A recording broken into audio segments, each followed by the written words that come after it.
Hello, possums. Now, I've been missing you guys. So, it's Dr. Lena here if you're a new viewer, and normally I put out a video every 3 days. I try not to do it every day because everyone's exhausted. So, every 3 days, but it's been four. I'm on the move. Now, before I get into today's questions, I want a big shout out to Charlie Angus in Canada, and he's leading up Resistance Without Borders.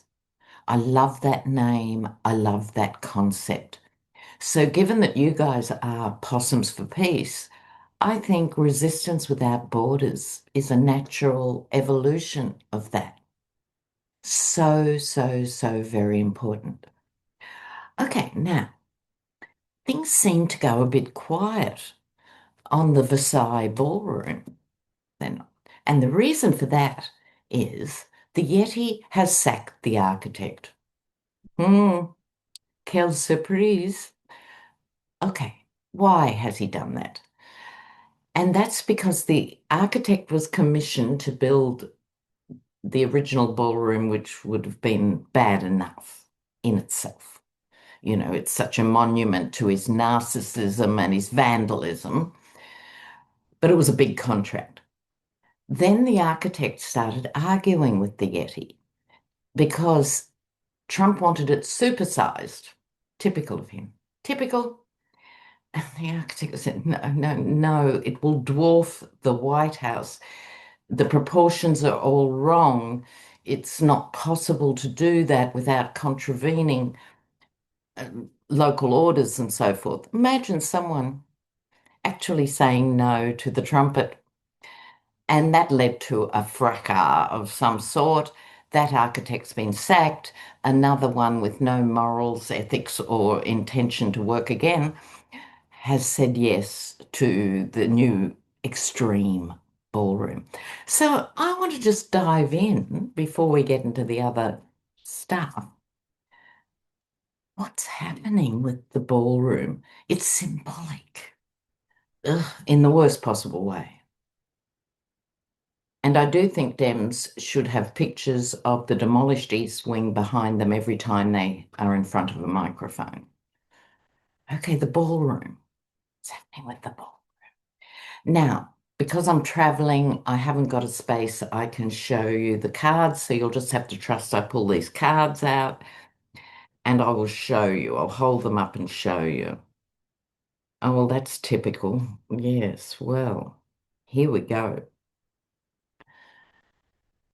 The Yeti is isolated on this issue. It is a priority for no one. How many people in the US? 350 million, give or take a few tens of millions. No one else is remotely interested in this project, but for him, it's his guiding light. He's going to encounter more legal problems, finally. Unfortunately for all of us, the legal process is so much slower than the political process. But this is legal problems on the way. He's going to ignore those, I'd say ignoring legal advice, and do it his way. This is my Fred Flintstone card, right? This is him with the ballroom. I think because of their flood the zone sort of modus operandi, everyone's in reflex and reaction 3 times a day to the new horror, right? That's how it works. Very effective. But people are going to come back to this. Look, this is the page, the messenger of wands. This is, I think, going to be, hmm, I just had a vibe. I think there's going to be a movement. The people against the ballroom. Wow. I think it's going to gather momentum, even though everything else is sort of taking up the frontal lobes of everyone's brain on a daily basis. Interesting. I hope so. Page of Wands. Page of Wands there. It's extraordinary that there isn't more reaction. I mean, imagine if it was France or Russia even or anywhere else, and their major national home of their government and the hearts of the people was being dismantled by a cretin. It's hard to conceive. Okay, so moving on. Speaking of Russia, a couple of things are happening simultaneously here. First thing, Putin went to India and signed a deal with Modi, basically selling whatever India wants, Russia has guaranteed to supply it. Now, this is interesting for a couple of reasons. One, it breaks the embargo. The United States pretends to smack Russia by these embargoes, and it's to the said embargoes. One. Two, they're both BRICS nations. Brazil, Russia, India, China, the basic BRICS. So this is part of moving from the United States ruling the world in terms of major trade uh, and defense negotiations to it being a multipolar world, which was the aim of the BRICS originally. Now, also with Russia, given that the Russian people don't have access to this fuel, I don't know if I'd be that thrilled if I was a babushka. Huge deal. Why does he need the money to fund the war in the Ukraine? Why haven't I got heating? I'd be asking the question. So let's see. You see what I mean? There's lots of angles to this bit of news. How are Russians receiving this? How are Russians receiving this? Okay. Russia.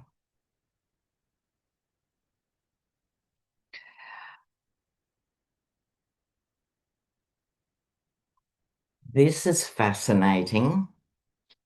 I might be drawing too long a bow, excuse me.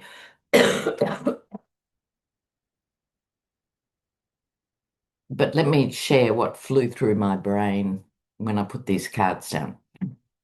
Queen of Pentacles is about looking after the homeland, basically, making sure people have food to eat, shelter, etc., etc. People aren't feeling that. Those who have the resources and the money to get out are getting out. It's never good. Those who are staying are working, excuse me, to prop up the regime and making ends meet. Sorry about the throat. But this is, I think, feeding a certain disconnect and discontent in Russia. Could we see an uprising? Just saying, the people rising up. This is Boudica. Now, they're what, 3 years into a war that their leader can pretend to be winning, but it doesn't feel like winning on the ground. People aren't feeling that. They're not feeling looked after. And Russia has an interesting geopolitical history. Yeah, so sorry. In the sense of no one tends to see the uprisings coming until they happen. In other countries, as we do, the tension builds over time.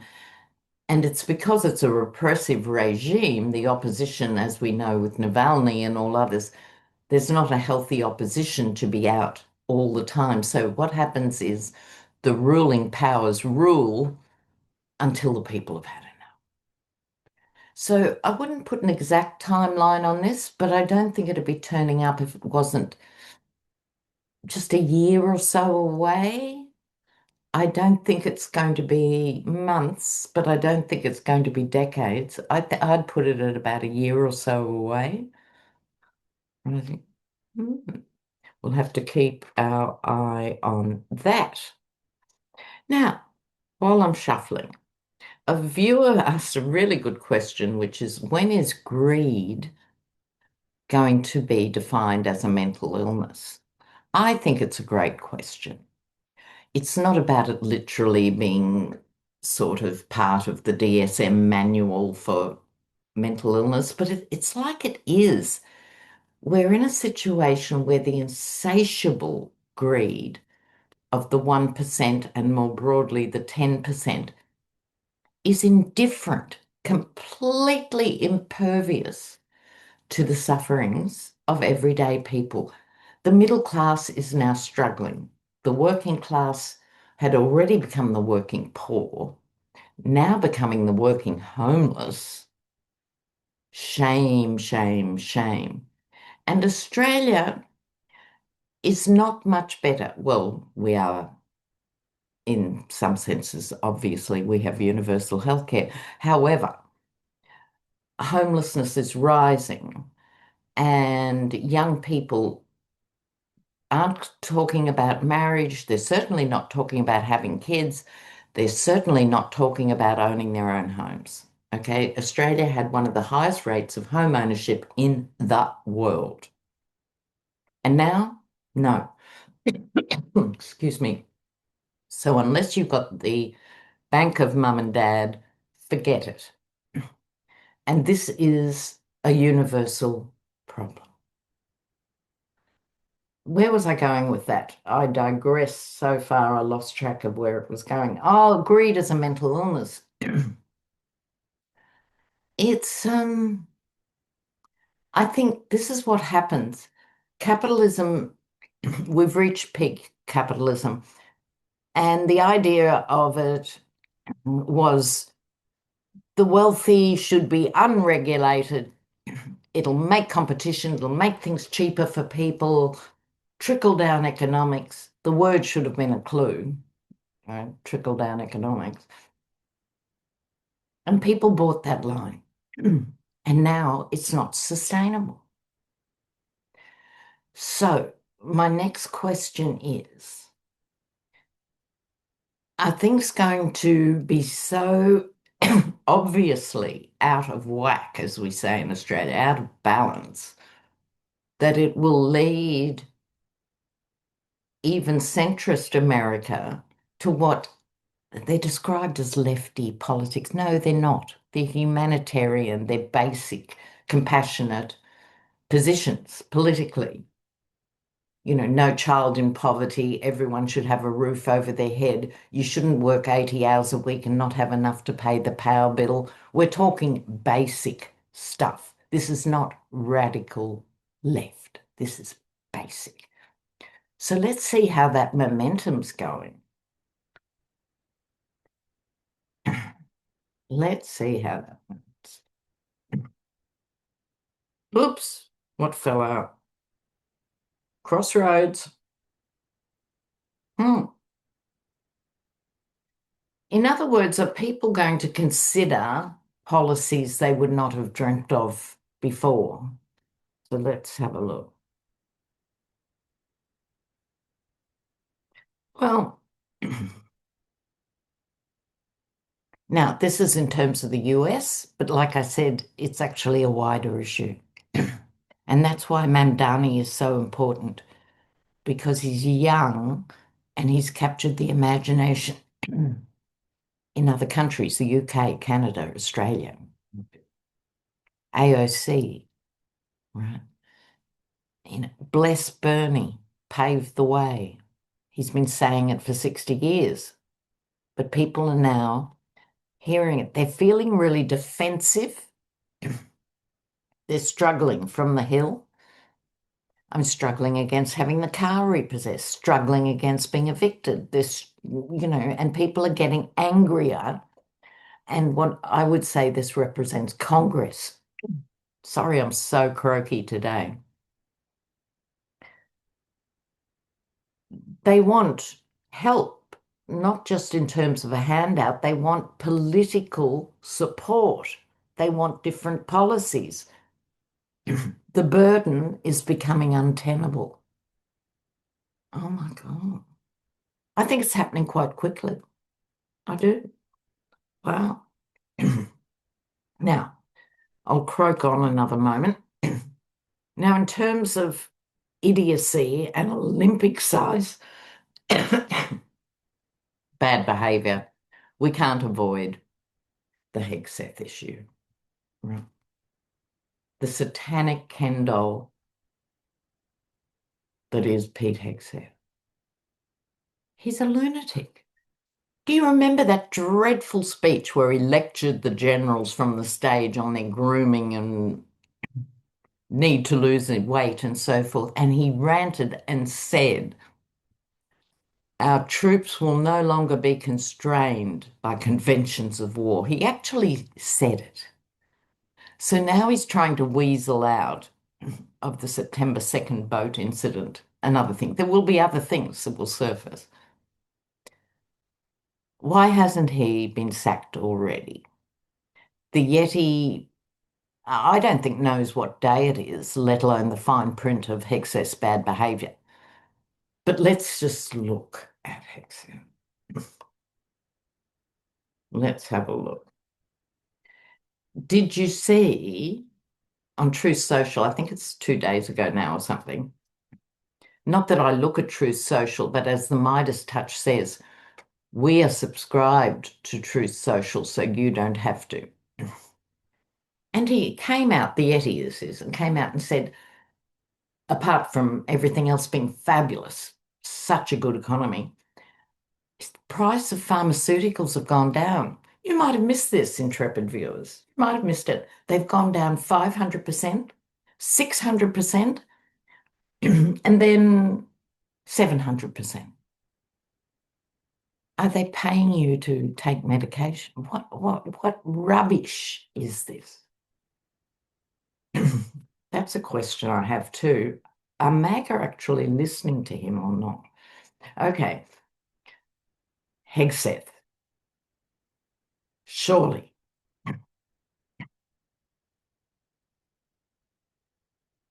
Oh, look at this. Look at this. He gets two tens. 10 of Pentacles, 10 of Cups. What are tens about? Tens are the end of a cycle. Tens are the end of a cycle. I think behind the scenes, cabinet ministers and stuff are trying to work out what to do with him. He is a danger to the US, not just by the US being a danger to other people like Venezuelan fishermen, a danger to the US, putting troops in danger, but also it's destabilizing the Western world. This is a problem. Magician, I might have to pull a clarifier. Does this mean he's got enough power and influence now he can sort of wriggle out of it? Or does it mean the bad juju is going to swallow him whole? Let's have a look. Clarifier on the magician, please. Clarifier on the magician. Clarifier on the magician and Hegseth. He'll go. He's been wounded by Signalgate. He's been wounded by this. And he's becoming a drag on the entire administration. Well, whenever they do it, it's not a minute too soon. Not good enough. Should have been gone 6 months ago. So let me just ask that question. Are MAGA still actually listening to the Yeti, or they don't want to hear when he comes on and says everything's fabulous and pharmaceuticals have dropped and everything is so good, gas only costs 5 cents, all this rubbish. Are they listening or have they stopped listening? I'm kind of interested in that question. Let's have a look. Let's have a look. Are MAGA still actually quoting what he's saying? Do they believe his stories about narco-terrorists? Or have they stopped listening?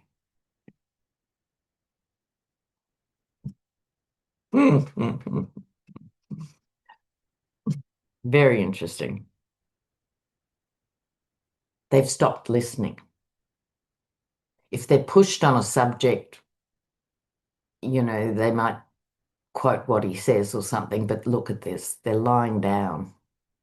They've stopped listening. They're beginning to realize, they're beginning to realize this is the card of lies and deceit and delusion and obscurity and not wellness. They're beginning to realize they've been had. The problem is for them the Queen of Pentacles in the sense that Pentacles are the slowest moving suit. So they're very slow off the mark. The Queen of Pentacles is looking at that pentacle. How can I make the money stretch?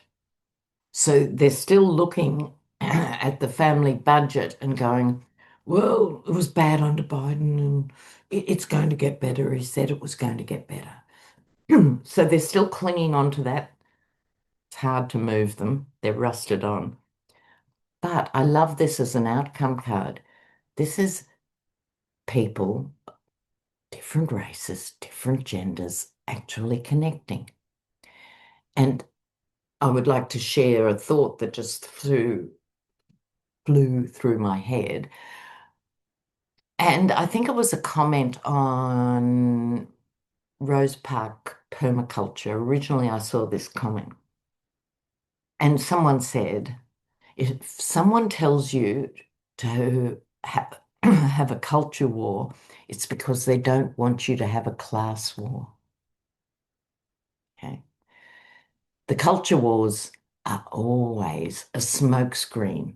So working people don't rise up en masse and vote these people into obscurity. This is where it's going. I kind of love that. I just want to share a couple of things with you before I go. Okay. There's this painting because of YouTube. Can't show you too much, but I want you to see the ceiling. Can you see that? Okay. Those beams are 550 years old. And when I go to bed and look at those beams, it puts things in perspective, right? I'll just leave that thought with you. Let me know what you're thinking. And bye for now. Ciao, ciao. I won't leave it so long next time, promise.